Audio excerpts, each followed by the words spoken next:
বিএসএমকন 2025 সারা বাংলাদেশের মেডিসিন বিশেষজ্ঞদের এক ধরনের মহাসম্মেলন বলা যায়। এখান থেকে চিকিৎসকরা জেনে যান বছরব্যাপী সর্বাধুনিক জ্ঞান নিয়ে কিভাবে রোগীদের চিকিৎসা দিয়ে যাবেন। আমরা আজকের বিষয় দিয়েছি বিএসএমকন 2025 সমন্বিত চিকিৎসা। এই বিষয়ে কথা বলতে আমাদের সঙ্গে যুক্ত হচ্ছেন অধ্যাপক ডাক্তার মোহাম্মদ জসিম উদ্দিন। স্যারের পরিচয় অধ্যাপক মেডিসিন বিভাগ ও একই সঙ্গে স্যার অধ্যক্ষ চট্টগ্রাম মেডিকেল কলেজ। আপনাকে স্বাগত জানাচ্ছি আমাদের অনুষ্ঠানে। ধন্যবাদ। স্যার, আমরা অনেক ধরনের কনফারেন্স বছরব্যাপী আসলে দেখছি বিভিন্ন সোসাইটির। এবারের কনফারেন্স বা এবারের এই যে কংগ্রেস 24তম, এটিকে অন্যান্য বারের থেকে কিভাবে আপনার কাছে আলাদা মনে হয়? নতুন কি এবার? বাংলাদেশ সোসাইটি অফ মেডিসিন আসলে এটা একটা লার্জেস্ট সংগঠন বলি আমরা। অনেক ফ্যাকাল্টিস আমাদের সাথে সংযুক্ত আছেন। তো এটা বরাবরের মতোই প্রতি বছরেই এই সম্মেলনটা অনুষ্ঠিত হয়। এটার মধ্যে আমাদের বিশেষ করে শুধু মেডিসিনের বিষয় না, মেডিসিন অ্যালাইড এবং অন্যান্য যে সমস্ত ডিপার্টমেন্টাল বিষয়গুলো আছে এগুলোর সাথে বিভিন্ন বিষয়গুলা নিউয়ার কনসেপ্ট, ডিজিজের নিউ মডিফিকেশান, এগুলোর সাইড ইফেক্টস, এগুলো নিয়ে বিভিন্ন কোলাবোরেটিভ স্টাডি, রিসার্চ, এগুলো নিয়ে ডিসকাশন হয়। তো আমার কাছে মনে হলো যে গতানুগতিক আমরা সবসময় এই প্রোগ্রামে অংশগ্রহণ করে থাকি। আমার কাছে মনে হচ্ছে এবার পরবর্তী পরিস্থিতিতে এবার আমার কাছে মনে হলো যে অনেকটা আনন্দঘন এবং সবাই উচ্ছল উচ্ছ্বাস মধ্যে, এবং আমার কাছে মনে হয় পার্টিসিপেশনটা অন্যান্য বছরের তুলনায় অনেক বেশি মনে হচ্ছে আমার কাছে। আচ্ছা স্যার, এখানে মেডিসিনের আন্ডারে বা ইন্টারনাল মেডিসিনের আন্ডারে তো আসলে সব রোগ কোনো না কোনোভাবে আসলে টাচ করে। সেক্ষেত্রে বাংলাদেশের সমন্বিত চিকিৎসার কনসেপ্টটা আপনারা যেভাবে জোরদার করেন বা ধারণ করেন, চিকিৎসা প্রয়োগের ক্ষেত্রে আসলে এটি কত অবহেলিত হয়? আচ্ছা, মেডিসিন বলতে আসলে এটা একটা ব্রড স্পেকট্রামের কথা। মেডিসিন অ্যান্ড অ্যালাইড, এর মধ্যে আপনি কার্ডিয়াক আছে, হার্টের সমস্যা আছে, কিডনির সমস্যা আছে, হরমোনের সমস্যা আছে, তারপরে লাংয়ের সমস্যা আছে, এরকম মোটামুটি একটা হিউম্যান বডিতে যতগুলো সিস্টেম আছে সবগুলা সিস্টেমের সাথে মেডিসিন রিলেটেড আছে। তো প্যারেন্টস সাবজেক্ট হিসেবে মেডিসিন, যারা মেডিসিন স্পেশালিস্ট হয়, আমি মনে করি যে সবারই সম্যক সবগুলা সিস্টেম সম্পর্কে তাদের সম্যক একটা ধারণা আছে। তারপরে এগুলার যখন সুপার স্পেশালাইজেশন যদি বলি, আমরা প্রত্যেকটা সাবজেক্টের ডেভেলপ করে গেছে আমাদের দেশে। তো সমন্বিত চিকিৎসা ডেফিনেটলি একটা রোগ ডায়াগনোসিসের জন্য এবং ট্রিটমেন্টের জন্য খুবই দরকারি জিনিস। আপনি অবহেলিত বিষয়টা, হ্যাঁ, একটা পারসেপশন এতদিন পর্যন্ত আমাদের এই সুপার স্পেশালাইজেশনের যে বিষয়টা সেটা অনেকটা আমরা পিছিয়ে ছিলাম, বাট নাও ডেজ এটা আমরা অনেকটুকু এগিয়ে গেছি। তো সুতরাং আমি মনে করি যে সবাই মেডিসিন সোসাইটির মানুষ হিসাবে একটা রোগ ডায়াগনোসিসের জন্য সমন্বিত উদ্যোগ এবং সবারই কন্ট্রিবিউশন একসাথে যদি থাকে, আমার কাছে মনে হয় এটা খুব ইজিলি আমরা যে কোনো পেশেন্ট ডিল করতে পারি এবং পারপাসলি। তাদের সুপার স্পেশালাইজেশনের আগে মেডিসিন সম্পর্কে আরও বেশি জানার দরকার আছে কিনা, যেটি সেই জায়গাতে কি আমরা একটু পিছিয়ে আছি কিনা, কি মনে হয়? মেডিসিনের ডিগ্রি বলতে, মানে স্পেশালাইজ ডিগ্রি বলতে আমরা FCBS মেডিসিন কিংবা MD মেডিসিন যেটাকে নিয়ে থাকি। সুপার স্পেশালাইজেশন যেটা MD কিংবা MPhil, সেটা তার নির্দিষ্ট একটা টপিক্সের উপর বা একটা সাবজেক্টের উপরে হয়ে থাকে। কারো যদি ব্যাকগ্রাউন্ডটা ইন্টারনাল মেডিসিনের সে FCBS বা MD থাকে, পরবর্তীতে তার যদি সুপার স্পেশালাইজেশনটা অন্য সাবজেক্ট রিলেটেড, জানার পরিধি তার অনেক বেশি স্ট্রং হয়। স্যার, এখন বাংলাদেশের পার্সপেক্টিভে যে রোগগুলো আমরা প্রতি বছর আসলে দেখি, ইন্টারনাল মেডিসিন বিশেষজ্ঞরা আসলে বেশিরভাগ ক্ষেত্রে ডিল করে থাকেন ডেঙ্গু বা চিকনগুনিয়া বা অন্যান্য যে রোগগুলো আছে, কোন রোগগুলোর আলোচনাটা একটু কম হয় বাংলাদেশে বা একটু অবহেলিত থাকছে বলে মনে হয় আপনার? না, নেগলেক্টেড ডিজিজ মেডিকেল সায়েন্সে একটা শব্দ আছে। আজকের টপিকসও ছিল সেরকম একটু জেরিয়াট্রিক ডিসঅর্ডার, মানে বয়স্কদের যে ডিজিজগুলো, আসলে এই ডিজিজটাও নেগলেক্টেড, পেশেন্টগুলোও নেগলেক্টেড হচ্ছে। এটা প্রত্যেকটা ঘরে ঘরে প্রত্যেকটা দেখবেন ফাদার মাদার দাদা দাদি আছে, এই পেশেন্টগুলো পারিবারিকভাবেও নেগলেক্টেড হয়, চিকিৎসার ক্ষেত্রেও নেগলেক্টেড হয়। এই জায়গাটা একটা খুব বিষয়। আর ইনফেকশাস ডিজিজগুলো, এগুলো কমন কমিউনিকেবল ইনফেকশাস ডিজিজগুলো আমাদের দেশে কমনলি হয় এবং এগুলো আমার কাছে মনে হয় যে কমনলি ট্রিটেড হয়, যেগুলো নেগলেক্টেড হয় না। নেগলেক্টেড ডিজিজের মধ্যে আমাদের অন্যান্য কতগুলো নন কমিউনিকেবল ডিজিজ আছে, তার মধ্যে ডায়াবেটিস, হার্টের ডিজিজ, তারপরে যে অ্যাজমা বলি, COPD বলি, ব্রঙ্কাইটিস বলি, ঠিক আছে, এগুলার আসলে আমরা হাইলাইটেড করি, বাট পেশেন্টগুলো, অনেকগুলো পেশেন্টের গাফিলতিও থাকে, অথবা আমরা প্রপারলি রেফারও করতে পারি না, যে কারণে এই পেশেন্টগুলো অনেক সময় একটু নেগলেক্টেড হয়। পেশেন্টগুলো চিকিৎসা দিতে গিয়ে রোগীর মনস্তত্ত্বকে বোঝা বা রোগীর অনেক ক্ষেত্রে অতি জেনে আপনাদের কাছে আসা, এটি নিয়েও মনে হয় একটি সেশন আপনাদের এখানে হয়েছে, মানে এটি নিয়ে কী ধরনের বিড়ম্বনার সৃষ্টি হন আর কি আপনারা? না, রুগী যদি জেনে আসে, এখন আসলে মিডিয়ার কল্যাণে জি, বা আমরা ফেসবুকের কল্যাণে এখন রুগীরা আসলে একটা পার্ট হয়তো জানছেন, সেটিকে তিনি মনে কিন্তু করছেন সেই জানাটা হচ্ছে আমার কাছে মনে হয় যে এই জানাটা রুগীর জন্য অনেক সময় বিপদ ডেকে আনে। জি। কারণ মেডিকেল সায়েন্স তো এই 4 মিনিট 5 মিনিট পরে তো আর এটার ইয়ে হয় না, যে কারণে তারা অনেক সময় নিজেরা হয়তো প্যানিক হয়, নিজেদের মধ্যে অনেকগুলো সিমটম। কারণ আপনি দেখবেন কোনো একটা অসুখের যখন সিমটমসগুলো শুনবেন, আপনার মনে হবে যে 10টা শুনলে মনে হয় 5টা আপনার মধ্যে আছে, জি, বাট আপনি সেই ডিজিজের পেশেন্ট না। তাহলে এই মনস্তাত্ত্বিক বিক্রিয়াগুলো তাদের মধ্যে হয়, যে কারণে এইগুলো পেশেন্ট ডিল করাটা আমাদের পক্ষে, অথবা পেশেন্টকে আস্থায় আনাটা, ট্রাস্টে আনাটা আমাদের জন্য অনেক সময় ডিফিকাল্ট হয়ে যায়।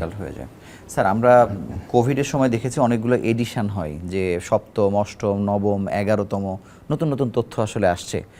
একইভাবে ট্রিটমেন্ট দেওয়ার ক্ষেত্রে তো সারা বছর ব্যাপী সারা পৃথিবীতে নতুন কিছু ইনভেনশন আছে, মানে এটিকে অ্যাকুমুলেট করা বা এটি সমানভাবে সব মেডিসিন বিশেষজ্ঞরা আসলে মানছেন কিনা, মানতে পারেন কিনা, বা এডিশন যত চেঞ্জ হয় একই সাথে এটি মানার ব্যাপারে আমাদের আগ্রহটা আসলে কেমন স্যার? না, সেটা হচ্ছে মেডিকেল সায়েন্স তো ডেইলি চেঞ্জ হচ্ছে। জি, ডিজিজ চেঞ্জ হচ্ছে, ডিজিজের প্রেজেন্টেশন চেঞ্জ হচ্ছে, ট্রিটমেন্ট প্যাটার্ন চেঞ্জ হচ্ছে, কমপ্লিকেশন চেঞ্জ হচ্ছে।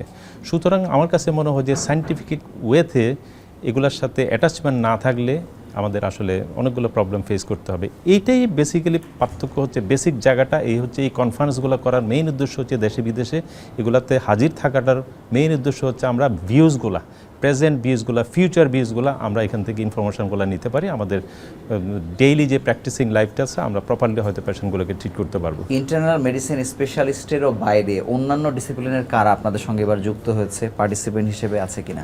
আমি যতদূর জানি এখানে মেডিসিন অ্যান্ড অ্যালাইড, জি, দেশে এবং বিদেশ থেকে অনেকে আসছে। স্যার আমি যেমন আমি বলি, আমি এখন একটা সেশন যেটা আমি শেষ করে আসলাম, এখানে একটা স্পিকার ছিলাম, এটা ছিল solely হ্যাপাটোলজি অ্যান্ড গ্যাস্ট্রোএন্টারোলজির। তো সুতরাং আমি একজন ইন্টার্নিস্ট হিসাবে আমি তাদের সাথে অ্যাজ এ একজন স্পিকার হিসেবে তাদের সাথে শেয়ার করে আসলাম বিষয়টা। স্যার, আপনি মেডিকেল কলেজের একজন অধ্যক্ষ হিসেবে আমি আপনার কাছে জানতে চাই যে বাংলাদেশের মেডিকেল শিক্ষা নিয়ে অনেক ধরনের নেতিবাচক কথা আছে, এটার পলিটিক্যাল আসপেক্টও আছে। আমি সেই প্রসঙ্গে যদি নাও যাই, মানে এই জায়গা থেকে উদ্ধার হবার জন্য বা আমাদের মানকে সমুন্নত রাখবার জন্য আসলে আপনার পরামর্শ কী? এখানে আসলে প্রবলেমগুলো যদি আইডেন্টিফাই করতে যাই, আমার কাছে গ্রস যেই প্রবলেমটা, আমরা আসলে এটা আমরা মন্ত্রণালয়েই বলেছি, লিখিত দিয়েছি, কারণ আমাদের এখানে বেসিক সাবজেক্টের টিচারের স্বল্পতা, এটা একটা বড় ক্রাইসিস আমাদের কাছে। কারণ প্রথম 1-2 বছর বা এই যে first year, second year, third year, fourth year, এই জায়গাগুলো হচ্ছে আমাদের স্টুডেন্টরা বেসিক্যালি টিচার এবং বই পুস্তক রিলেটেড পড়াশোনা করে। আর ফোর্থ ইয়ার, থার্ড ইয়ার থেকে শুরু হয়, third year, fourth year, fifth ইয়ারে ওরা বেসিক্যালি পেশেন্ট রিলেটেড পড়াশোনা করে, কিন্তু বেসটা তাদের ডেভেলপ করা হচ্ছে বেসিক সাবজেক্ট দিয়ে। ওই জায়গাগুলোতে মানে আমাদের টিচারদের ডেফিসিয়েন্সি রয়ে গেছে। তো এই জায়গার এই স্বল্পতার কারণে আলটিমেটলি হয়তো আমাদের স্টুডেন্টদের পরবর্তী ক্লিনিক্যাল ক্লাসে গিয়ে তাদের লেগিংসটা কাভার আপ করতে পারে না। এই জন্য সবসময় আমরা এটা নিয়ে আমাদের নীতি নির্ধারক যারা আছে তাদের সাথে এই বিষয়গুলো নিয়ে আমাদের ডিসকাশন হচ্ছে, কিভাবে এই জায়গাটা ডেভেলপ করা যায়। আপনারা পদায়নের দিকে জোর দিচ্ছেন যে অনেক বেশি পদায়নের দিক দিয়ে, এবং কথা হচ্ছে যারা এখন এনকারেজ ফিল করতেছে না, যে সমস্ত টিচাররা বেসিক সাবজেক্টের নিয়ে উচ্চতর পড়াশোনা করার জন্য, তাদেরকে এনকারেজ করার জন্য, যেভাবে মোটিভেট করার জন্য যা যা করণীয়, এটা হয়তো মন্ত্রণালয় আমার কাছে মনে হয় যে এটা করবে না। আশা করি আমরা হয়তো এই জিনিসগুলো ওভারকাম করতে পারবো। স্যার, আপনাকে অসংখ্য ধন্যবাদ আমাদের সঙ্গে। ধন্যবাদ আপনাকে।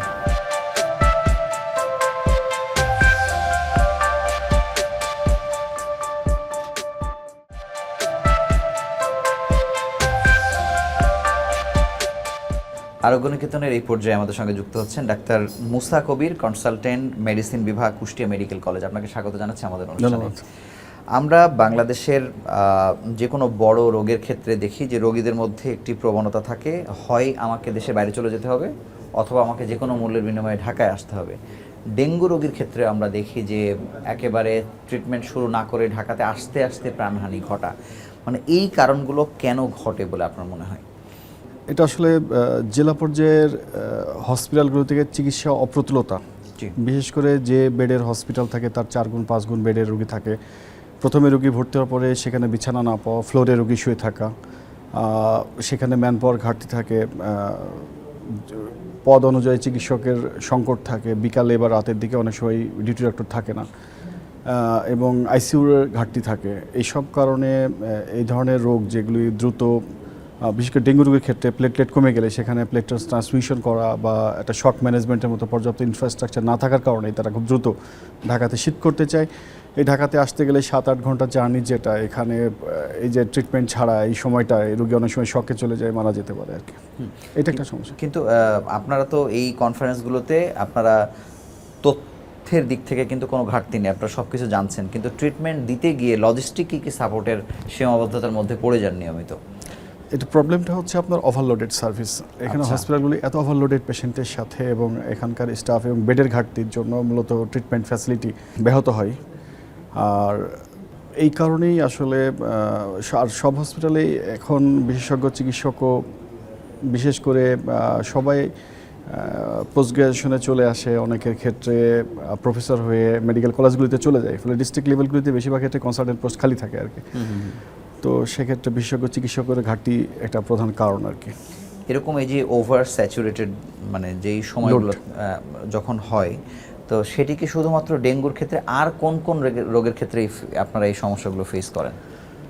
আসলে নন কমিউনিকেবল সব ধরনের রোগের ক্ষেত্রেই মূলত আর কি। ডেঙ্গু বা করোনা এটা তো একটা কিছু সময়ের জন্য বাড়ে, বাকি সময়গুলি তো নন কমিউনিকেবল যেসব ডিজিজ আছে সেটার ট্রিটমেন্টও আসলে অপ্রতুল। জেলা হসপিটালগুলোতে ইমিডিয়েটলি বেড বাড়ানো দরকার এবং ম্যান পাওয়ার। আচ্ছা, মেডিকেল কলেজগুলো আসলে যে আশা নিয়ে আসলে তৈরি হয়েছিল, আমরা ভাবছিলাম যে একটি অঞ্চলে হয়তো পুরনো মেডিকেল কলেজের বাইরে যে অঞ্চলগুলোতে মেডিকেল কলেজ হচ্ছে আমরা হয়তো আরও বেশি উপকৃত হব, কিন্তু এই মেডিকেল কলেজকে ফ্যাসিলিটেট করতে গিয়ে জেলা হাসপাতাল, উপজেলা হাসপাতাল মানে যে ধরনের সংকটের মধ্যে পড়েছে, এই সংকটটা কত তীব্র এবং সংকটগুলো কি কি? দেখেন, আমাদের দেশের বাস্তবতা অনুযায়ী এদেশের চিকিৎসার ব্যাকবোন হওয়া উচিত ডিস্ট্রিক্ট হসপিটালগুলো। আমরা যদি ডিস্ট্রিক্ট হসপিটালগুলিতে এনফোর্স করি, বাইপাস করে বা হ্যাঁ, এগুলি যদি আমরা এনফোর্স করি, এগুলিকে যদি আমরা সাপোর্ট দিই, তাহলে মেডিকেল কলেজ এবং ঢাকার উপরে চাপ কমে যাবে। সুতরাং প্রতিটা ডিস্ট্রিক্ট হসপিটালে আইসিইউ, সিসিইউ ফ্যাসিলিটি, সেখানে সার্বক্ষণিক emergency, acute medicine consultant, cardiology consultant, medicine consultant যদি রাখা যায়, তাহলে ডেফিনেটলি মেডিকেল কলেজ এবং ডিস্ট্রিক্ট হসপিটালের চাপ কমবে আর কি। এই যে ঢাকার প্রতি আসার প্রবণতা, এটা যে কেউ, আপনার পরিবার, আমার পরিবার, যাকে আমরা বলি না কেন, অন্তত ঢাকা পর্যন্ত না এসে পার্শ্ববর্তী কোনো বিভাগকে একটু টার্গেট করা, সেইগুলোকে একটু স্ট্রেনদেন করা, সেটি কতটা হচ্ছে বাংলাদেশে? এটা দেখেন যে আমার যে বিভাগ, খুলনা বিভাগে শেখ আবু নাসের বিশেষায়িত হসপিটাল একটা আছে। এছাড়া সব বিভাগে কিন্তু এরকম বিশেষায়িত হসপিটাল নাই। বিশেষ বিভাগগুলিতে যদি বিশেষায়িত হসপিটাল করা হয়, তাহলে অবশ্যই এটা ঢাকার উপরে চাপ কমবে। আমাদের কথা হচ্ছে যে দেখেন যে লাস্ট কয়েক মাসে ইন্ডিয়ান ভিসা না থাকার পরেও কিন্তু চিকিৎসায় খুব বেশি প্রবলেম হয় নাই। আমরা যদি আমাদের জেলা এবং বিভাগীয় পর্যায়ে বিশেষায়িত হসপিটাল তৈরি করতে পারি, তাহলে তো অবশ্যই এটা খুবই কার্যকরী এবং আমাদের চিকিৎসার মান, চিকিৎসকদের উপরে জনগণের আস্থা আছে। আমাদের দরকার হসপিটাল ফ্যাসিলিটি এবং লজিস্টিক সাপোর্ট। একজন মেডিসিনের একজন বিশেষজ্ঞ চিকিৎসক হিসেবে আপনি একজন কনসালটেন্ট, এই কনফারেন্সগুলো আপনাদেরকে কিভাবে মানে কত ধরনের তথ্য দেয়, বা এবারের আলোচনায় এসে যা আলোচনা শুনলেন কি নতুন মনে হলো আপনার কাছে? আসলে প্রথমেই আমি ধন্যবাদ জানাই আয়োজকদের, খুবই সুশৃঙ্খল। আমি এখন পর্যন্ত কোনো অনিয়ম বা কোনো রকম প্রবলেম দেখিনি। প্রথমত আমাদের যারা প্রফেসর, যাদের আন্ডারে আমরা পড়েছি, ইন্টার্নি করেছি, সবার সাথে তাদের সাথে দেখা হলো। আর একটা সময় ছিল স্যাররা আমাদের এনকারেজ করতেন ঢাকায় চলে আসো, সেখানে ট্রেনিং করো, কাজ শেখো, কিন্তু এখন স্যাররা বলে যে তোমরা যেখানে আসো সেখানেই কাজ করো, আর মডার্ন যে নলেজ সেগুলির সাথে আমরা তো অনলাইন থেকে শুরু করে এই কনফারেন্সের মাধ্যমে আমরা আপডেটেড হতে পারছি। সুতরাং এখানে আমরা অনেক আপডেটেড ম্যানেজমেন্ট, আপডেটেড টেকনোলজি এবং অনেক কিছু সম্পর্কে জানছি, এবং এটা আমরা আশা করি আমরা আমাদের কর্মক্ষেত্রে যে অ্যাপ্লাই করতে পারবো। আপনারা ইন্টারন্যাশনালি বিভিন্ন কনফারেন্সে যোগ দেন, আবার বাংলাদেশেও খুব মানসম্পন্ন ইন্টারন্যাশনাল কনফারেন্সগুলো হচ্ছে, কি পার্থক্য দেখেন, গুণগত পার্থক্য কি? আমার কাছে তো এই আজকের যে আয়োজন অনেকটা আন্তর্জাতিক কনফারেন্সের মতোই মনে হচ্ছে আর কি। আমি রিসেন্টলি যেগুলো অ্যারেঞ্জ করছি খুব বেশি নাই। এখানকার যে প্রেজেন্টেশনগুলি আমার কাছে খুবই আপডেটেড এবং খুবই অ্যাডভান্স মনে হয়েছে আর কি। আগের অতীতে আমি দেখছি এগুলো অনেক গতানুগতিক ছিল, এখন অনেক অনেক অনেক ভালো এবং কোয়ালিটি সম্পন্ন প্রেজেন্টেশন আছে। আচ্ছা, আপনি যে জেলা থেকে এসছেন, মেডিসিন বিশেষজ্ঞ বা অন্যান্য অ্যালাইড সাবজেক্টের যারা আছেন তারা সবাই হয়তো এই কনফারেন্সে আসেননি। এই ডেসিমিনেশনটা কিভাবে হয় সেটি আপনার দায়িত্ববোধের মধ্যেই হয়তো পড়ে। এটা আসলে নির্ভর করে আপনার ইচ্ছার উপরে। আমাদের তো জেলায় হয়তো 10 জন মেডিসিন বিশেষজ্ঞ আসছে, আমরা 4 জন আসছি, বাকি 6 জন আসে নাই। কিছু ব্যক্তিগত সমস্যাও থাকতে পারে, কিন্তু এটা আমরা তো সারা বছরে ওয়েট করি কবে এই প্রোগ্রামটা হবে, আমাদের কলিগসদের সাথে দেখা হবে, আমরা সায়েন্টিফিক সেশনগুলি অ্যাটেন্ড করব, অনেকের প্রেজেন্টেশনও থাকে। তো এটা আসলে সম্পূর্ণ পার্সোনাল চয়েস। আপনার কাছে জানতে চাই যে আপনারা তো আসলে সর্বোত্তম চিকিৎসা দেওয়ার জন্যই রেডি থাকেন, কিন্তু যে কোনো রোগ হয়ে গেলে রোগীরা, বিশেষ করে এই জেলা পর্যায়ের মানুষেরা আপনাদের কাছে আসবার আগেই কত ধরনের মিসম্যানেজমেন্টের শিকার হন, বা হচ্ছে কত ধরনের ভুল করে তারপরে আসেন, যেটি ডিল করতে গিয়ে আপনারা হিমশিম খান বা অনেক বেশি ক্ষতিগ্রস্ত হয়ে যায় রোগীটা। আমরা যখন চিকিৎসা ক্যারিয়ার শুরুর দিকে যে পরিমাণ ছিল, এখন অনেকটা কমেছে। আসলে মানুষজন এখন অনেক সচেতন, তারা খুব সহজেই সার্চ দেয়, গুগলে সার্চ দেয়, ইউটিউবে সার্চ দিয়ে চিকিৎসাগুলি সম্পর্কে খোঁজ খবর নেই, সেভাবে আসে। তবে আমরা আসলে যে প্রবলেমটা সবচেয়ে বেশি পাই, বিশেষ করে ডায়াবেটিক ম্যানেজমেন্ট এবং রিমোটের আর্থ্রাইটিস বা এই জাতীয় ক্রনিক পেইন কন্ডিশনগুলিতে তারা হার্বাল মেডিসিন খায় প্রচুর, আচ্ছা, যেগুলির অনুমোদন বা কোয়ালিটি তেমন নেই আর কি। দীর্ঘদিন ধরে ব্যবহার করছে, সোশ্যাল মিডিয়াতে ব্যাপক আলোচনা হয়, খেয়ে সাময়িক আরাম পাচ্ছে, তারা এটা বছরের পর বছর ব্যবহার করে পরবর্তীতে কুশিং সিনড্রোম নিয়ে, বিভিন্ন রকম ফ্লুইড রিটেনশন নিয়ে, কিডনি জটিলতা নিয়ে আমাদের কাছে আসে। আমাদের কাছে খুব খারাপ লাগে। আর একটা রিসেন্টলি যে ডায়েটিংয়ের ব্যাপারে ফেসবুকের মাধ্যমে কিছু অপচিকিৎসা, কিটো ডায়েট থেকে শুরু করে মানুষজনের ভিতরে এক ধরনের অনেকে একদমই ক্যাকেকশিয়া, খুবই দুর্বল হয়ে আমাদের কাছে আসে, যাদেরকে সেট করে মুশকিল। অনেক বাড়ার পরে কিছুদিন কমেছিল, এখন আবার ইয়াং বাড়ছে। ফিমেল আমরা অনেক সময় পাই যারা না খেয়ে অপরিকল্পিত ডায়েটের ফলে যেটা হয়, নিউট্রিশন এবং অ্যাকিউট ইমার্জেন্সি নিয়ে তারা আসে এবং পরবর্তীতে তাদেরকে মোটিভেট করা কঠিন হয়ে যায় আর কি। কঠিন হয়ে যায়। আমার জানার বিষয় হচ্ছে যে জেলা পর্যায়ের সরকারি হাসপাতালগুলো যতটুকু সেবা দিচ্ছে, স্বাভাবিকভাবেই তো বাংলাদেশে যেহেতু অ্যারাউন্ড 70% মানুষ বেসরকারিতে সেবা নিচ্ছে, তো এই আমরা যদি যশোরকেও যদি ধরে নেই, তাহলে যশোরের বেসরকারি হাসপাতালগুলো সরকারি থেকে কতটুকু সক্ষমতা তাদের বেশি ওই রোগীটিকে ওই জেলাতে ধরে রাখার জন্য? যশোরে যে হসপিটালগুলো হয়েছে আর কি, যশোর, খুলনা, প্রাইভেট মেডিকেল কলেজও আছে, কুইন্স হসপিটাল আছে, আমাদের কুষ্টিয়া অঞ্চলে বেশ বড় বড় হসপিটাল হচ্ছে, একটা বিআরবি একটা বড় হসপিটাল হচ্ছে আর কি, প্রাইভেট কিছু 3 স্টার মানের হসপিটালও হচ্ছে। তো আমরা চাই যে সরকারি হসপিটালের পাশাপাশি বেসরকারি সেক্টরও যেন আগায় আসে, কারণ স্পেশালাইজ হসপিটাল প্রতি জেলায় করা আসলে সম্ভব না। এটা অবশ্যই প্রাইভেট সেক্টর আন্ডারটেকিং। আমাদের দেশে যেসব রোগী ইন্ডিয়াতে চিকিৎসা নিতে যায়, তারা সব প্রাইভেট সেক্টরেই যাচ্ছে। টাটা হসপিটাল, বিড়লা হসপিটাল, ওরা তো জেলা হসপিটালে চিকিৎসা নেয় না। তো আমাদেরকে অবশ্যই প্রাইভেট সেক্টরে যারা শিল্পোদ্যোক্তা আছেন বা ধনী ব্যক্তি আছেন, তাদের উচিত প্রাইভেট সেক্টরে ইনভেস্ট করা আর কি, যেটা এখন হচ্ছে ফরেন ইনভেস্ট আসবে, সাথে লোকাল ইনভেস্টারও আগায় আসা উচিত আন্তর্জাতিক মানের ভালো মানের হসপিটাল তৈরির ব্যাপারে। এবারের কনফারেন্সে একেবারে ব্যক্তিগতভাবে বিশেষ কি নিয়ে বাড়ি ফিরছেন বা ফিরবেন মনে হচ্ছে? এমন স্যারদের সাথে দেখা হয়েছে প্রায় 20 বছর পরে, এমন কিছু লোকের সাথে জানার ক্ষেত্রে এমন কোনো আলোচনা যেটা আপনাকে খুব বেশি আপনি ইন্টারেস্টিং মনে করছেন? হ্যাঁ, একটা এন্ডোক্রাইনোলজি সেশন ছিল আমাদেরই সমবয়সী একজনের। তার স্টাডির ছিল যে পিসিওসে মেটফরমিন ট্রিটমেন্ট কিভাবে অ্যান্ড্রোজেনকে এফেক্ট করে আর কি। আচ্ছা, তো এটা আমাদের আসলে তো এটা কমন ব্যাপার, পিসিওসে আমরা হুটহাট মেটফরমিন দিচ্ছি, কিন্তু এটা যে অ্যান্টি অ্যান্ড্রোজেনিক কি রোল, তারপরে একটা স্টাডি দেখলাম রাজশাহী মেডিকেল কলেজে হয়েছে, আমার বেশ অ্যাডভান্স এবং খুবই আপ টু ডেট মনে হয়েছে আর কি। আপনাকে অসংখ্য ধন্যবাদ আমাদের সঙ্গে যুক্ত হওয়ার জন্য।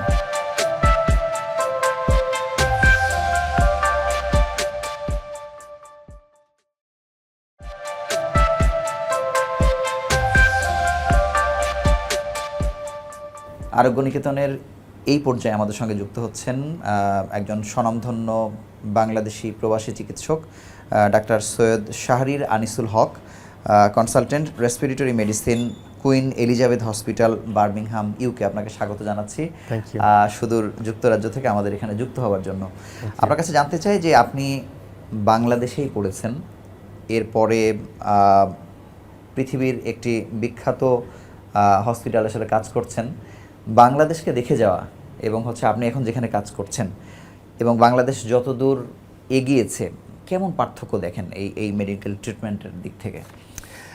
সো আমি যখন এখানে পড়াশোনা করেছি, আমরা তো ঢাকা মেডিকেল কলেজে পড়েছি। সালের কথা? এটা আমি পাশ করেছি 2001-এ। 2000 অনেক So, আগে, শুরু করেছি 1995-এ। 2 যুগ আগের কথা। সেটাই। সো আমি যাদের সাথে ওখানে পড়াশোনা করেছি, আমাদের we had a very high level of competition, high ক্যালিবারের স্টুডেন্ট সবাই জি, ছিল, এবং বটেই। আমাদের বেসটা খুব ভালো ছিল, আমি এখন বুঝতে পারি আর কি। স্পেশালি ওখানে যাওয়ার পর আরও বুঝতে পেরেছি যে আমাদের কোপ আপ করতে অসুবিধা হয়নি। হ্যাঁ, আমাদের the knowledge base was really good. হ্যাঁ, আমাদের অনেক ডেফিসিয়েন্সি ছিল with regards to facilities, blood test and some other test like for example blood gases, এইসব জিনিস আমরা অতটা দেখি নাই তখন। তো ওইটাই আমার কাছে প্রথমে সবচেয়ে বেশি যেটা মানে ডিফারেন্ট মনে হয়েছে ওখানে যাওয়ার পরে, যে ওখানে হসপিটালগুলোতে all facilities are available instantly, যেটা আমরা দেখে মানে আমাদের ট্রেনিং মেডিকেল এডুকেশনের সময়টা পাইনি আমরা ঢাকাতে।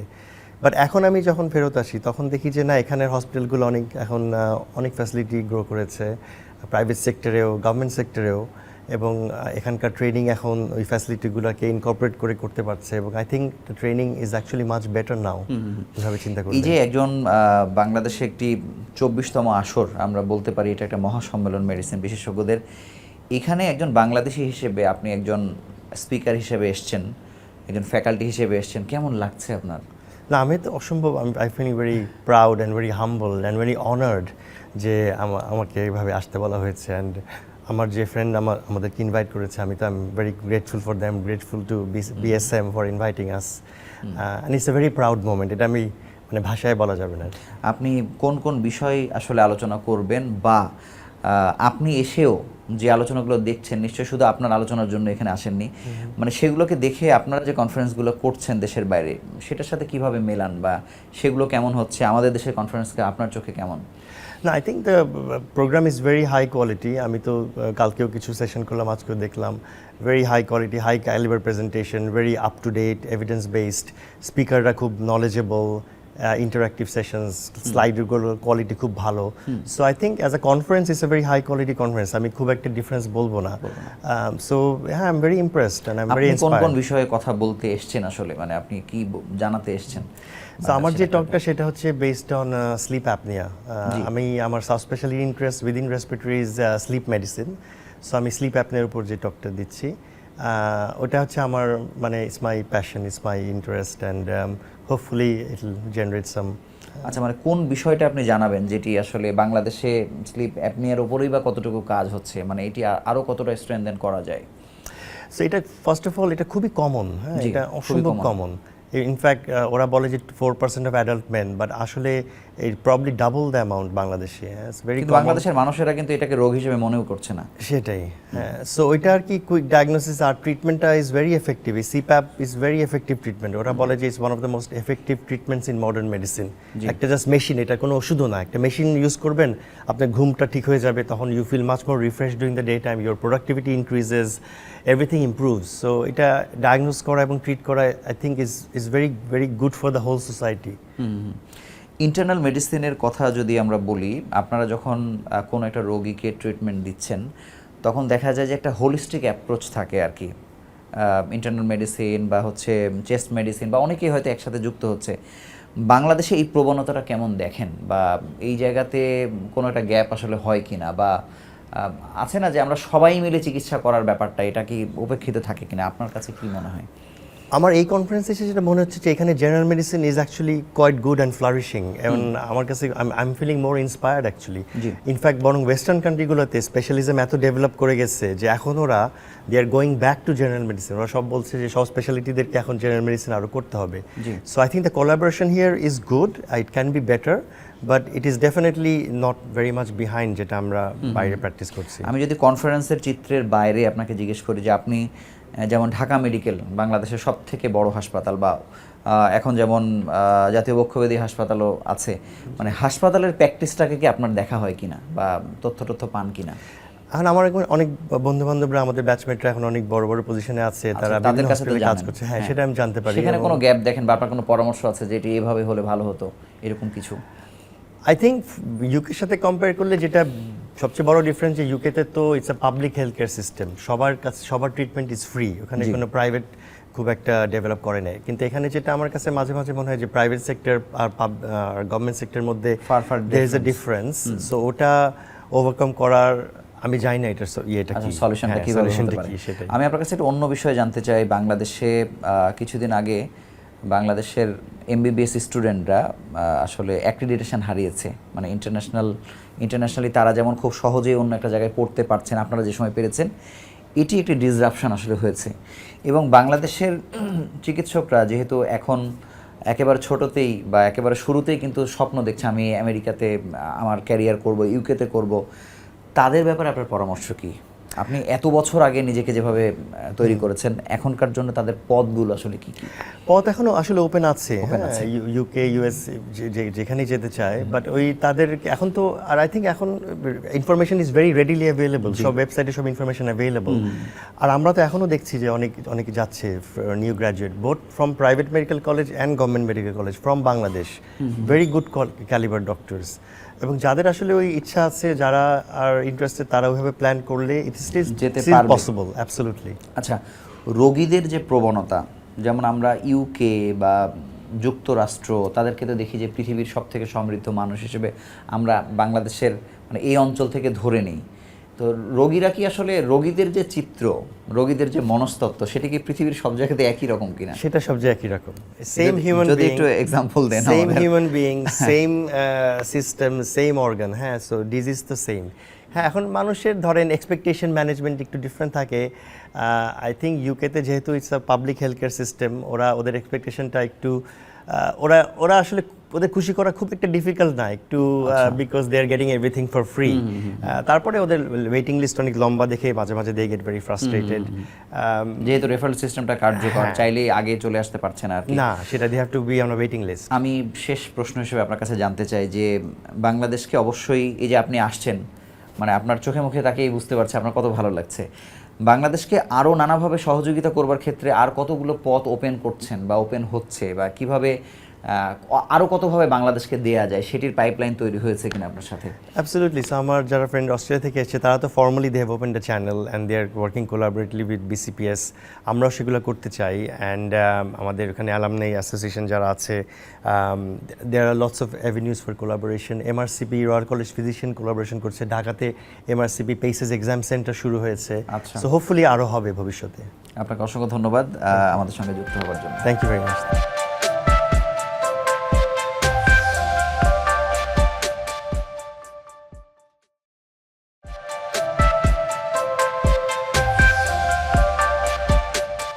এই পর্যায়ে আমাদের সঙ্গে যুক্ত হচ্ছেন ডাক্তার সালেহ আহমেদ, সহযোগী অধ্যাপক, মেডিসিন বিভাগ, কুমিল্লা মেডিকেল কলেজ। আপনাকে স্বাগত জানাচ্ছি আমাদের অনুষ্ঠানে। আপনাকেও ধন্যবাদ।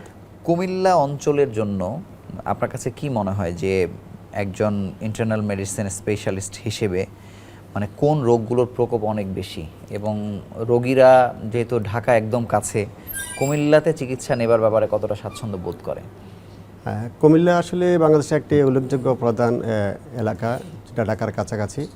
এখানের বেশিরভাগ শিক্ষায় উন্নত, বেশিরভাগ মানুষই ইমিগ্রেন্ট, বিদেশে থাকে।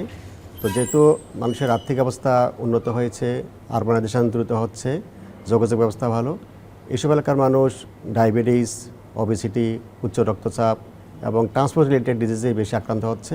যেহেতু ইমিগ্রেন্ট খুব বেশি, যেসব জিনিস ইমিগ্রেশনের কারণে হয়, ধরুন আপনার এইচআইভি কিংবা আদার ডিজিজগুলো, এগুলো বেশি হচ্ছে। তো কুমিল্লা অঞ্চলের মানুষের মধ্যে ওবেসিটি, হাইপারটেনশন বা মেটাবলিক ডিজিজগুলোর হার অনেকটা বেড়ে গেছে। এবং যেহেতু মানুষ অনেক দেশে থাকে, ওরা চিকিৎসা নিতে খুব কনসাস, ওরা বেশিরভাগ ঢাকায় চিকিৎসা নিতে খুব আগ্রহী। কিন্তু আপনি কি মনে করেন, আমরা কুমিল্লাতে গিয়ে দেখেছি যে কয়েক হাজার, এটি 2000-এর বেশি হবে, ডায়াগনস্টিক সেন্টার, ফার্মেসির দোকান, মানুষ আগেই টাকা দিচ্ছে, উনি সারা বছর ধরে ওষুধ খাচ্ছে। এখানে কি এক ধরনের ঠিক ম্যাল প্র্যাকটিস না, মানে ওই ওষুধের দোকানদাররাও এটার সুযোগ নিচ্ছে কিনা, ওষুধের বিভিন্ন হাসপাতালগুলো সুযোগ নিচ্ছে কিনা, এটার একটা মিসইউজ হয় কিনা? না, জিনিসটা আসলে এরকম না। যখন আপনার আর্থিক অবস্থা সচ্ছল হয়, তখন আপনি হেলথের কনসাসনেস খুব বাড়ে, এবং অনেকেই কোনো পরীক্ষা নিরীক্ষা না করে ওষুধ খেতে চায় না। এতে করে পরীক্ষা নিরীক্ষা করতে গেলে আসলে অনেক নতুন নতুন সমস্যা ধরা পড়ে। এতে করে ওষুধের গ্রহণ করার হার বা পরীক্ষা নিরীক্ষা করার হার, ক্লিনিক খুব বাড়বে। বাংলাদেশের যে অঞ্চল যত উন্নত, ওই অঞ্চলে আসলে ক্লিনিক, ওষুধ খুব বেশি। আর এটা আসলে একটা খুব মানে প্যারাডিম বা একটা খুব অদ্ভুতভাবে সত্য যে মানুষ যত আধুনিক হচ্ছে, সভ্য হচ্ছে, শিক্ষিত হচ্ছে, ওদের মধ্যে অলস জীবনযাপন, মানে fast lifestyle, affluency, AC, lift, air condition ব্যবহার বাড়তেছে। ওদের মধ্যে ওবেসিটি এবং ওবেসিটি জনিত অলস জীবনযাপনের জন্য কিছু রোগ বাড়তেছে। এই অঞ্চলে যেহেতু কুমিল্লা ঢাকার কাছাকাছি একটু মানে আধুনিক জীবনযাপন, নগরায়ন হচ্ছে বেশি, রোগ বাড়তেছে, ওষুধ বাড়তেছে এবং আপনার ক্লিনিক বাড়তেছে। একইভাবে বাংলাদেশের যে অঞ্চলগুলো একটু দরিদ্র পীড়িত বা দেখা যাবে ওই অঞ্চলে রোগ কম হচ্ছে, হয়তো বিনা চিকিৎসায় মানুষ মারাও যাচ্ছে, আমরা জানতেও পারছি না। আপনার কাছে জানতে চাই যে ডায়াবেটিসের ক্ষেত্রে কুমিল্লা অঞ্চলের মানুষের প্রকোপটা কি রকম? এখানে এটা সমন্বিত চিকিৎসার কথা যে আমরা বলি, যেমন বারডেমে একজন কাউন্সিলর দেখছেন, ওই চোখের সমস্যা হলে দেখছেন, এই যে সব ধরনের চিকিৎসককে একসঙ্গে একই ছাতার নিচে পাওয়া, সেটি কুমিল্লায় কতটা পায়? হ্যাঁ, সেটা কুমিল্লা ডায়াবেটিস সেন্টার আছে, কুমিল্লা মেডিকেলও আমাদের চক্ষু বিভাগ, এন্ডোক্রাইন বিভাগ, মেডিসিন বিভাগ, অর্থোপেডিক সব বিভাগে আছে।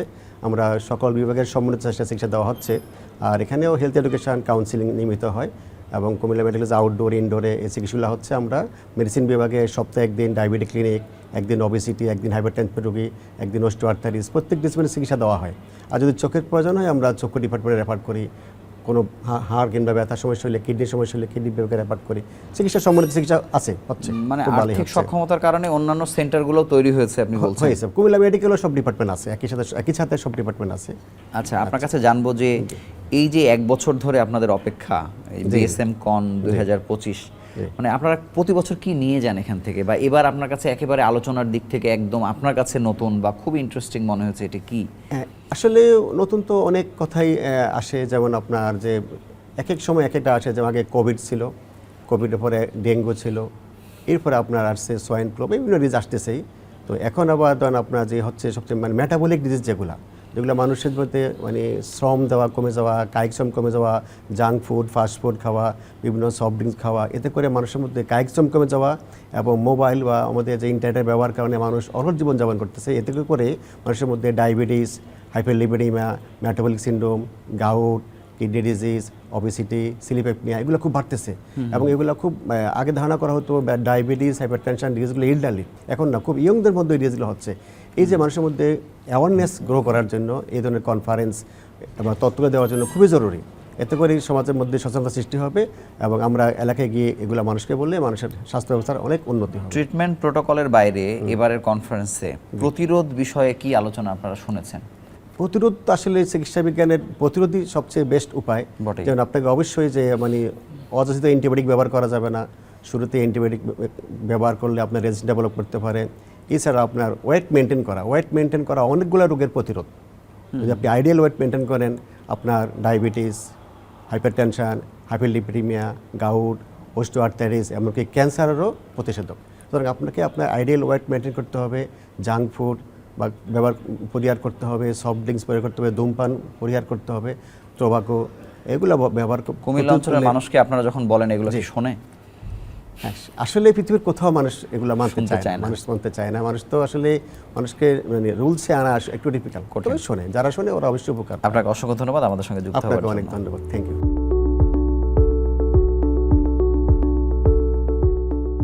এ পর্যায়ে আমাদের সঙ্গে যুক্ত হচ্ছেন ডাক্তার মোহাম্মদ হেলালুর রহমান, সহযোগী অধ্যাপক ও বিভাগীয় প্রধান, মেডিসিন বিভাগ, কুমিল্লা মেডিকেল কলেজ।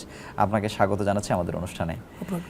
আমরা যেমন আগে বিভাগীয় পর্যায়ের হাসপাতালগুলোকে ঢাকার পরে গুরুত্ব দিতাম, যেমন মনে করেন চট্টগ্রাম মেডিকেল কলেজ, কুমিল্লা অঞ্চলটা আশপাশের অঞ্চলের মানুষের সেবার জন্য কতটা স্বয়ংসম্পন্ন হয়ে উঠেছে বলে আপনার মনে হয়? এটা হচ্ছে কি, এখন যে একটা স্বয়ংসম্পন্নতা যেটা আছে সেটা অনেকটা হচ্ছে যে আর্থিক ইয়ের উপর নির্ভর করে, মানুষের সামর্থ্যের উপর নির্ভর করে। দ্বিতীয়ত হচ্ছে যে শিক্ষার উপর। এখন দেখা গেলো যে বাংলাদেশের প্রেক্ষাপটে আপনার শিক্ষার হারটা কিন্তু কুমিল্লায় বেশি, এবং আর্থিকভাবে যদি বলেন যেহেতু মানে আমাদের বৈদেশিক মুদ্রার সেই ক্ষেত্রে বলেন, কুমিল্লাতে কিন্তু প্রবাসী আয়ও অনেক বেশি আছে। তো সেক্ষেত্রে মানুষের এই দুইটা ফ্যাক্টরস কিন্তু খুব ইম্পর্টেন্ট, কিন্তু আমার একটা যে চিকিৎসা ক্ষেত্রে করার জন্য হচ্ছে। তো সে দুটো হিসাবে কিন্তু কুমিল্লাটা এগিয়ে আছে, এবং সেই সব মানুষের আর্থিক সঙ্গতি বলেন চিকিৎসার জন্য অনেকটা বেশি আছে, এবং কুমিল্লা মানুষ মোটামুটি পারছে সেটাই করার জন্য। কিন্তু আপনার কাছে কি মনে হয় যে যিনি টাকাটি পাঠাচ্ছেন তিনি তো দেশের মধ্যে নেই, কারো মাধ্যমে কেউ না কেউ হাসপাতালে নিয়ে আসছে, মানে এইখানে কি কোনো মিসম্যানেজমেন্ট হয় কিনা? অবশ্যই মিসম্যানেজমেন্ট হচ্ছে। যেমন কি হয় বলেন? কারণ আমাদের মানুষগুলো হচ্ছে কি, আপনি শিক্ষা যা বলেন, কিন্তু শিক্ষাটা হচ্ছে যে একদম স্বয়ংসম্পূর্ণ শিক্ষা নয়। কিন্তু জি, মানুষ হয়তো একটা লিটারেসির মধ্যে আছে বা একটা কিছুটা নিজের মধ্যে সচেতনতা আসছে, কিন্তু সেটা কিন্তু পরিপূর্ণ নয়। কিন্তু ধরুন যে প্রবাসীতে তার প্রচুর মানে সে ইনকাম করছে, অনেক কষ্ট করে সে আয় করছে, যে টাকাটা দিচ্ছেন ওরা কিন্তু প্রপারলি ইউটিলাইজ করতে পারেন না কিন্তু সেখানে একটা মধ্যসত্ত্বভোগী আছেন কিন্তু বটেই। হ্যাঁ, আমরা এমনও শুনেছি যে কোন গ্রামে কে প্রেগনেন্ট হচ্ছেন সেটি একজন দালাল চক্রের খপ্পরে পড়ে যায়, যে এতদিন পরে ডেলিভারি হবে, তাকে কোন হাসপাতালে নিয়ে যাওয়া হবে। মানে এটি রোধে কি কোনো কিছু করা যায় বা করতে পারে কিনা সেখানকার সিভিল সার্জন বা অন্য কিছু? বা আপনারা তো অনেক ধরনের এরকম অসঙ্গতি আসলে দেখেন। আবার দেখেন যে আপনাদের এত ভালো ডাক্তার থাকার পরেও তারা যেন তেন মানুষের কাছে ভুল তথ্য নিচ্ছে, ভুল চিকিৎসা নিচ্ছে, এটি আপনাদেরকে কতটা মর্মাহত করে? এটা অবশ্যই একজন আমি চিকিৎসক হিসেবে আমাকে অবশ্যই মর্মাহত করে। তো এটা হচ্ছে একটা সিস্টেমের ব্যাপার স্যাপার কিন্তু এটা।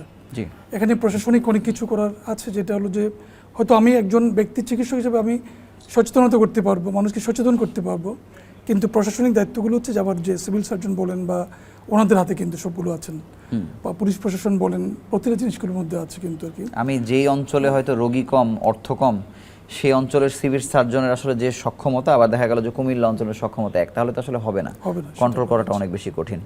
আমি আপনার কাছে ব্যক্তিগতভাবে জানতে চাই যে আপনার মানে এই কনফারেন্সের অপেক্ষা এই যে বছরব্যাপী আসলে থাকে কিনা এবং কি নিয়ে বাড়ি ফেরেন? এটা হচ্ছে যে আমাদের অপেক্ষা থাকবে এটা, কারণ আমাদের একটা অ্যানুয়াল একটা কনফারেন্স হচ্ছে, আমরা এটা আসবো। তবে এটা থেকে যেটা হচ্ছে, যেমন আমি আজকে আসলাম যে আমি একটা সেশনে একটা মডারেশন করলাম আজকে এটা। জি, তো এই মডারেশনের মাধ্যমেই দেখা হলো যে আমার যে স্পিকার যারা ছিলেন তারা অনেকগুলো তথ্যগুলো যেমন আছে, যেমন নিউলি যেগুলো আউটকাম হচ্ছে আমাদের, অনেকগুলো নতুন তথ্যগুলো, উপাত্তগুলো আমরা জানতে পারছি কিন্তু। হয়তো আমি ব্যক্তিগতভাবে বসে কিন্তু সব কিছু আমি করতে পারবো না, বাট আমি যখন কনফারেন্সে আসবো, আমি বিভিন্ন সেশনগুলোতে যখন আমি অংশগ্রহণ করবো, আমি কিন্তু নতুন তথ্যগুলো, নতুন কী কী জিনিসগুলো আসছে, নতুন কী পরিবর্তনগুলো আসছে, নতুন কী রিসার্চ হচ্ছে, তার আউটকামগুলো কী হচ্ছে, এটা আমি জানতে পারছি কিন্তু আর কি। এই যে পোস্টার প্রেজেন্টেশন আমরা ইন্টারন্যাশনালি দেখে অনেক বেশি গুরুত্ব দেওয়া হয়, মানে এবারের কনফারেন্স থেকে পোস্টার প্রেজেন্টেশনকে কত গুরুত্ব দেওয়া হচ্ছে এবং কি পরিমাণ আসলে রিসার্চ পেপার আসলে প্রকাশ করা হচ্ছে, সেখান থেকে আপনারা নতুন কিছু পাচ্ছেন কিনা? এটা পাচ্ছি, কারণ অবভিয়াসলি আপনার যে পোস্টার প্রেজেন্টেশন বলেন আর রিসার্চ পেপার থেকে বলেন, হয়তো আমাদের আগে অনেক কম ছিল, কিন্তু এখন যেহেতু আমাদের নতুন প্রজন্ম যারা, আমাদের পরে আমি বলবো যে আমাদের পরে প্রজন্ম যারা আছে, এরা কিন্তু রিসার্চের প্রতি অনেক বেশি কিন্তু। বা আমি আমার সিনিয়রদের যদি বলি, বাংলাদেশের এটা কিন্তু খুব স্লোলি আমরা এগোচ্ছি, কিন্তু খুব স্লোলি কিন্তু রিসার্চের ব্যাপারে বলেন আপনি।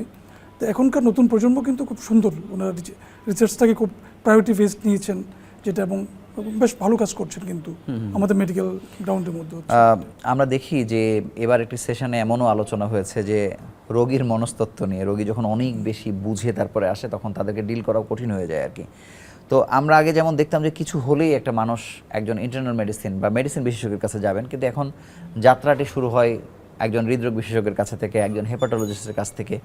এই যে ইন্টারনাল মেডিসিনের কাছ থেকে যদি চিকিৎসাটা শুরু করা যায়, গাইডটা নিয়ে যদি অন্য ডিসিপ্লিনের কাছে যাওয়া যায়, এটি ওই রোগীর ক্ষেত্রে কতটা সহজ হয়, কতটা খরচ কমে, এরকম কোনো ফারাক দেখতে পান কিনা? অবশ্যই ফারাক আছে। একটা রোগী তো প্রথম না বুঝিয়ে বা নিজে বুঝেই সে যাচ্ছেন, কোনো একটা সুপার স্পেশালিস্টের কাছে যাচ্ছেন। তবে হচ্ছে ইন্টারনাল মেডিসিনটা হচ্ছে এটা, দিস ইস, আমি মনে করি যে এই টার্মিনোলজিটা চেঞ্জ করা উচিত। It should be the integrated medicine. আমরা একটা যেটা বলি যে আমি ইউরোপিয়ান সোসাইটি অফ মেডিসিন যেটা ছিল, তাদের একটা কনফারেন্স 2020 সালে, যে ওটার প্রতিবদ্ধই ছিল যে what is the fate of the internal medicine, what will be the is internal medicine term is so it is be constant or should be changed. তার অনেকগুলো কথা আছে কিন্তু ওদের মধ্যে কিন্তু কথাগুলো হচ্ছে, কারণ ইন্টারনাল বললে তো আমি খালি বডি দেখি, বডিগুলো দেখছি, ইন্টিগ্রেটেড দেখলে আমি সবকিছুকে একসাথে ওরা বলছিল যে ওদের একটা ছিল প্রপোজাল ছিল, এটা এখনো জাস্ট ইমপ্লিমেন্ট হয় নাই। ওরা বলছে যে this terminology should be changed, it should be the integrated medicine. তাহলে আমি প্রত্যেকটা জিনিসকে আমি ইন্টিগ্রেশন করলাম। ধরেন একটা যে একটা পেশেন্টের মাল্টি সিস্টেম ডিজিজগুলো আছে, উনি আইসিইউতে ভর্তি আছেন, তাহলে এই মাল্টি সিস্টেম ডিজিজগুলো ধরেন যে একজন কিডনি বিশেষজ্ঞ, উনি কিন্তু হয়তো কিডনিতে ইনভলভমেন্ট আছেন, বাট এটির সাথে অন্য সিস্টেমের ইনভলভমেন্ট, উনি কিন্তু সেভাবে সেটাকে অত গভীরে যেতে পারবেন না কিন্তু। But integration is necessary for this patient, that is intensive care patient, সেক্ষেত্রে ইন্টারনেস্টের ভূমিকা অনেক বেশি কিন্তু। এই যে সর্বাধুনিক জ্ঞান নিয়ে যখন বাড়ি ফিরেন, কিন্তু দেখা যায় যে আপনি লজিস্টিকের কারণে অনেক কিছু করতে পারছেন না, বেডের কারণে পারছেন না, তখন আসলে এই জ্ঞান নিয়ে অনেক বেশি হতাশায় পড়ে যান কিনা? অবশ্যই হতাশায় পড়ে যায়। এশিয়ান প্যাসিফিক সোসাইটি অফ কার্ডিওলজির আমি একটা কনফারেন্সে গিয়েছিলাম আর কি। জি, তা আমি মোটামুটি ঘুরলাম ওদের কয়েকটা ইয়ের মধ্যে কনফারেন্সে পড়ে। আমি ওদের ব্যবস্থাগুলো দেখে আমাদের খুব খারাপ লাগে যে আমাদের দেশটা যদি এমনটা হতো, আমাদের চিকিৎসা ব্যবস্থা, আমি অন্য কিছু বাদ দিলাম, ওদের অর্থনীতি সমৃদ্ধি বাদ দিলাম, ওদের সিস্টেমগুলো আমরা যেটা দেখলাম, আমাদের বিভিন্ন হসপিটালগুলো দেখালো, তা আমাদের খুব খারাপ লাগে কিন্তু। আমি যে ইন্টারনেস্ট বা আমি যেটাই হই আমি ডাক্তার হিসেবে, যে আমাদের যে ফ্যাসিলিটিসগুলো আমরা পেশেন্টের কাছে পৌঁছানো এবং আমি অনেক কিছু জানি কিন্তু পেশেন্টকে রিস্ক করতে পারি না, পারছেন না। ডিউ টু দ্য লজিস্টিক সাপোর্টের জন্য হচ্ছিল, এটার ল্যাকিংসের জন্য হচ্ছে। এটা আমাকে চিকিৎসক হিসেবে খুবই আহত করে জিনিসটা। আপনাকে অসংখ্য ধন্যবাদ এবং আমাদের সাথে যুক্ত হওয়ার আপনাকে জন্য আবার ধন্যবাদ। আন্তরিকভাবে অভিনন্দন জানাচ্ছি। চিকিৎসকদের সম্পর্কে সবসময় নেতিবাচক কথা গণমাধ্যম বা এমনি আমরা সোশ্যাল মিডিয়া আসলে দেখে থাকি, কিন্তু এই চিকিৎসকরাই কিন্তু 4 দিন ব্যাপী আন্তর্জাতিক কনফারেন্সের মাধ্যমে নিজেদেরকে তৈরি করছেন যে একটা রোগীকে কিভাবে সুস্থ জীবনে ফেরা যায়। কিন্তু সবথেকে বড় আশঙ্কার খবর হলো যে এই যে পট পরিবর্তন বাংলাদেশে ক্ষণে ক্ষণে হয়, কিন্তু এই পরিবর্তনের পরে অন্য কিছুর সংস্কার নিয়ে, অন্য কিছু নিয়ে যত বেশি আলোচনা হচ্ছে, স্বাস্থ্য খাতের আমূল পরিবর্তন নিয়ে কিন্তু আমরা তেমন কোনো নড়াচড়া বা তেমন কিছু আসলে দেখছি না। এটি পরিবর্তন না হলে এই চিকিৎসকরা শুধু জ্ঞান অর্জন করবেন, দেশের বাইরে যাবেন, দেশ থেকে জ্ঞান নেবেন, কিন্তু রোগীর ভাগ্যের পরিবর্তন ঘটবে না। আমরা চাই সেই পরিবর্তনটিও ঘটুক, সেই প্রত্যাশা আজকের মতো বিদায় নিচ্ছি। ভালো থাকুন, সুস্থ থাকুন।